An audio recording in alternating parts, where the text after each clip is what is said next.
Hello, I'm Infamous Sphere, and this is Period Drama.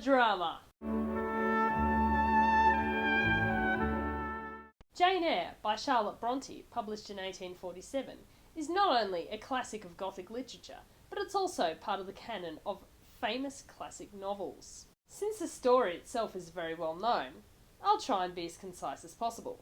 Jane Eyre tells the story of an orphan who is brought up as a leper by her cruel Aunt Reed. Aunt Reed takes her child's John Reed's side against Jane after the two fight over Jane reading books. She then decides to punish Jane by locking her in the Red Room, a room said to be haunted by the ghost of her uncle who died there. This event is the catalyst for her aunt sending her away for schooling, not before telling the tyrannical Mr. Brocklehurst what a deceitful and horrible child she is. At the school, she suffers years of institutional abuse and neglect, and develops an inferiority complex so severe that later when she goes to work as the governess of the daughter of Mr. Rochester, a rude, arrogant man in a mysterious house, she begins to fall in love with him. But being a grim and hot-tempered man is not enough, no! After they fall in love well and proper, and are about to get married, it turns out that Mr. Rochester already has a wife! A woman so insane that she must be locked in the attic, or else she'll destroy everything.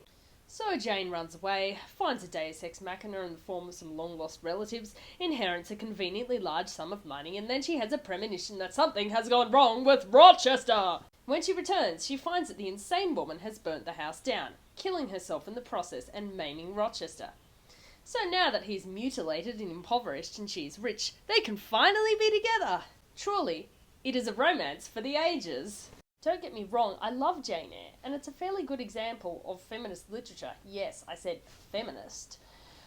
Because despite her fairly understandable inferiority complex, Jane is a complex character who has a lot of insight into her position as a woman and her position in society as a whole, because it's as much about class as it is about her being a woman in this particular time. And also, in the context of the times, it was considered pretty strange for a novel with this much insight to be written by a woman.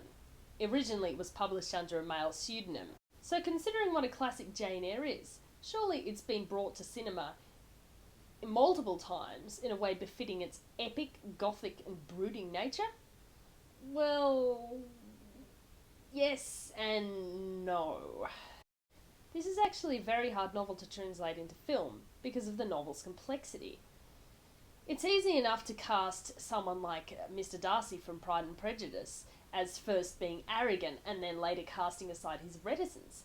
But Rochester is supposed to be ugly. He's supposed to be this brooding, ugly man who we're still supposed to find a compelling and likeable character. Your mileage may vary on ugly, but no matter who anyone casts as Rochester, there are always people complaining that he's too attractive. The very same goes for Jane, who was supposed to be extremely average in appearance. She once described herself as being obscure, plain and little. So already you've got the Hollywood heroine right there. Then of course there are the melodramatic elements of the story. I mean, you've got an insane wife and a haunted house and strange laughter echoing through the corridors and possibly a demon dog running around in the moors, or so Jane thinks. How do you put that in film without it becoming incredibly over the top and just silly? So for every hit with Jane Eyre, there are a lot of misses. Today we're going to look at one of the worst. Or should that be one of the best? It's certainly the adaptation that I enjoy the most out of all the three that I saw in class. But everyone else hated it. I can see why, because it's ridiculous. This, friends, enemies, people who are just killing time, is 1983 Jane Eyre. You were not prepared for what may be the most unintentionally funny period drama of all time.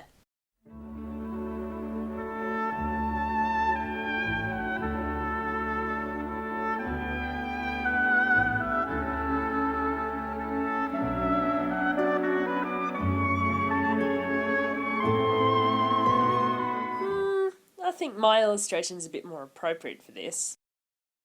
First, let's start with the casting. Jane Eyre is played extremely hammily as a child, but knowing children, they can often be this over the top. It's unjust! Unjust! Let me out! Let me out! Please! I can forgive Sian Patterson's performance of Jane as a child, because at least she's actually capable of emoting, as opposed to Zela Clark, who plays her as an adult, in a performance so emotionally neutered that she may as well be played by a plank of wood. Mrs. Reed will not care what happens to me. No. Yes, the performance requires subtlety, but it doesn't require dull surprise. You can sum up the whole of Zela Clark's performance with just one line. "It was Grace Poole, sir." There is a woman who sews here. Grace Poole. That's pretty much all there is to it. I have done so, and I hope I will again in the future. To be fair, Zela Clark does show some emotion later on. Well, we'll see how well that goes. Jane. Oh God, what is it? Jane. Jane. Oh, I'm coming! Wait for me! I'm coming! My love, wait for me! I'm coming! Now onto our Byronic hero, Edward Rochester. His first name may seem familiar to you, and that's because he's who Edward Cullen is named after. In the BBC's 1983 adaptation of Jane Eyre, Timothy Dalton plays Edward Rochester. Now, Timothy Dalton is a Shakespearean actor.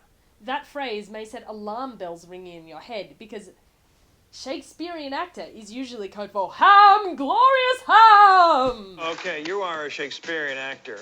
I want you to, in your most theatrical voice, read these instructions on how to change a flat tire. Loosen the lug nuts. Jack up the car. Remove the old wheel. Dalton does not disappoint. He's the saving grace of this adaptation. He's so over the top that he's pretty much the only reason to watch it. He's like Profion from Dungeons and Dragons, except in a period drama. Besides, I have a right to get pleasure out of life, and I will get it. If I can get sweet, fresh pleasure, and I may get it. Are you ill, sir? Oh, Jane, I've got a blow, Jane. To live, for me, Jane, is to stand on a crater crust that may crack and spew fire any day. Timothy Dalton is the only actor I can think of whose face can be summed up in emoticon form. There is a reason that out of all the 3 adaptations that I watched in class, my friend and I referred to this one as the gay Rochester version.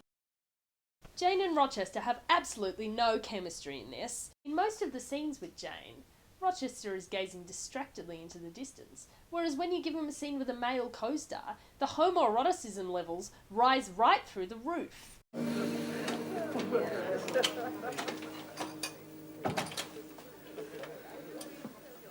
Rochester. I'm sorry to arrive without warning.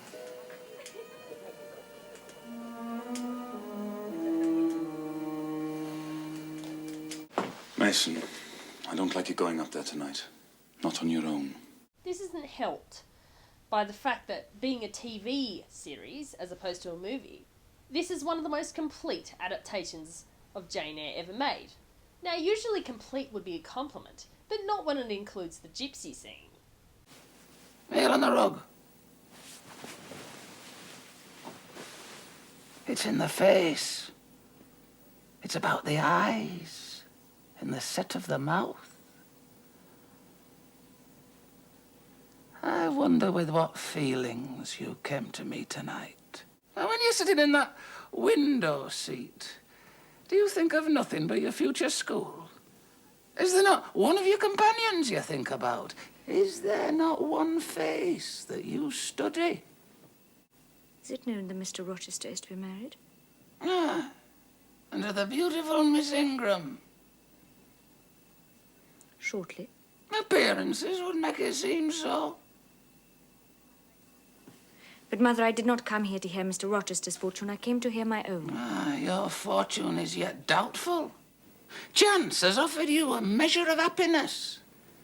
It depends on yourself to stretch out your hand and take it up. Whether you will do so is the question. The flame flickers in the eye shines, it's soft and full of feeling. The eye is favourable. The mouth, at times, delights in laughter. The brow's the enemy. That brow says I can live alone if self-respect requires it. I needn't sell my soul to buy bliss. That forehead declares reason, sits firm and holds the reins. It will not let her feelings burst away and hurry her to wild chasms. Strong wind, earthquake, shock and fire may pass by. But I will follow the guiding of that still, small voice called conscience. Well said, Conscience. Your voice shall be respected. Well, Jane, do you know me now? Off, ye lendings! Well carried out, don't you think? This was no party game. You have been trying to draw me out. Yes, that scene is in the book. I wonder why no one else decided that it needed to be on film. Off, ye lendings! Edward Rochester is fabulous, absolutely fabulous. Don't want change. Right, who are you? My name is Briggs. I'm a solicitor of Gray's Inn, London. And you would thrust on me a wife. The smaller roles in this adaptation also provide a fair amount of amusement, particularly the cruel Mr. Brocklehurst who runs Lowood School.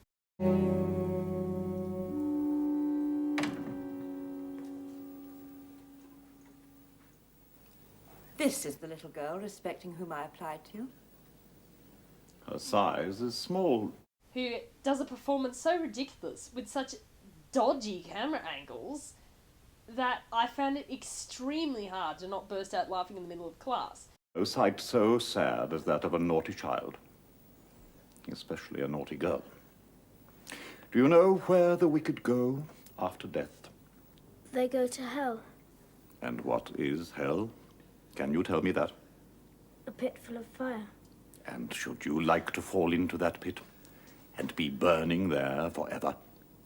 No, sir. What must you do to... I must keep in good health and not die. How can you keep in good health? Children younger than you die daily. I buried a little child of 5 years old, only a day or two since. I have a little boy, younger than you, who knows 6 psalms by heart. Much else. When you ask him whether he would rather have a gingerbread nut or learn a psalm, he says, "Oh, a psalm to learn. Angels sing psalms, and I wish to be a little angel here below."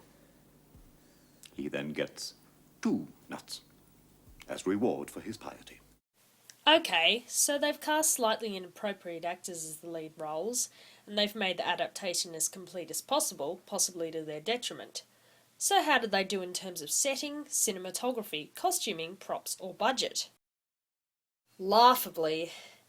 There are ridiculous continuity errors like Rochester, who is supposed to be going home to Thornfield Manor, falling off his horse and then, when he remounts, going back the way he came down a country lane which is very obviously lit with street lights. The costumes are cheap looking for the most part, and the attempt to make Jane's bullying cousin John Reed look menacing is undercut by his leprechaun green velvet suit. Jane is not here. Tell Mama she has run out in the rain. Bad animal. I know I'm not one to talk, seeing as I'm wearing a polycotton dress with a zip up the back, but I'm not the BBC. The cinematography, for the most part, is dull and cheap-looking, especially when you compare it to the lush beauty of Kerry Fukunaga's latest adaptation. In part, this is due to understandable budget constraints, but this series can be incredibly wearing on the eyes to look at. There are so many poorly filmed dark rooms filled with muddy colours, and when they have to show Rochester's bedroom after it's been set on fire by his insane wife, the fire looks like a special effect out of The Young Ones. Call the firemen! The music is probably period appropriate, but I'm not really an expert on classical music, so I can't say. It's not the worst music I've heard, it seems to fit the adaptation fairly well. In terms of accuracy, this adaptation is very good. It includes everything, and by everything I mean everything, as you saw. But that isn't always a good thing. Books, TV, movies, we accept that they're different mediums. There is no way you can make a TV or a cinematic adaptation of a book exactly the same as the book, and you probably shouldn't try. The best adaptations of books generally change things. They leave out parts that aren't necessary to the story to make it flow better, or they get rid of things that look dated or ridiculous or sexist or just bad on film. People have complained as to the attractiveness of Dalton and Clark in their various roles as Rochester and Jane Eyre, but I think the very same people would also be complaining if they were hideously ugly. You've got to cast people who look normal and identifiable with, but when it comes to casting someone who's supposed to be unattractive, you can't really win. If you cast someone incredibly ugly, then the audience won't identify with them. But if you cast someone too attractive, or even just normally attractive, then suddenly they're not ugly enough. There's just not really a way you can win with something like this. At least in this Jane Eyre adaptation, Jane doesn't look like she's plucked her eyebrows or she's wearing an absolute ton of makeup. This is the only adaptation to include the gypsy scene, and you can see why. It comes across as laughable enough in the book, let alone in film. You have no secret hope that whispers to you of a sweet future? It's also hard to include the religious and supernatural elements of the story without them coming across as silly, and bless them, they tried.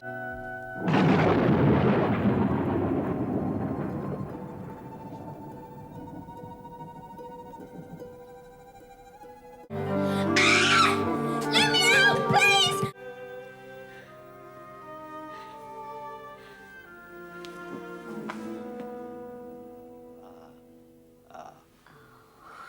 My verdict? It's not horrible.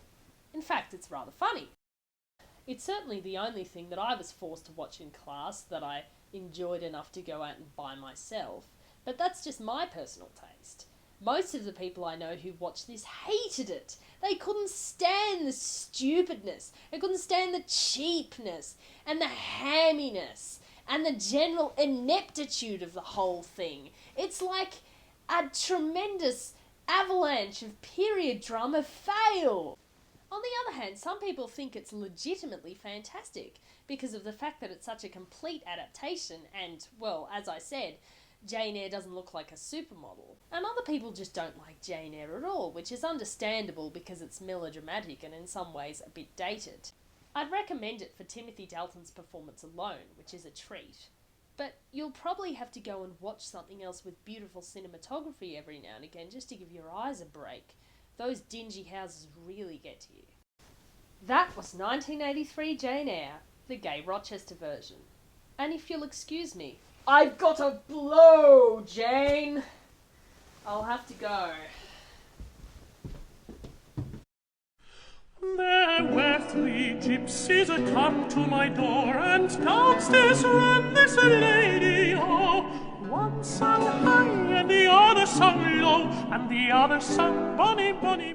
This, friends, enemies, people who are just killing a bit of time, is 1983 Jane Eyre.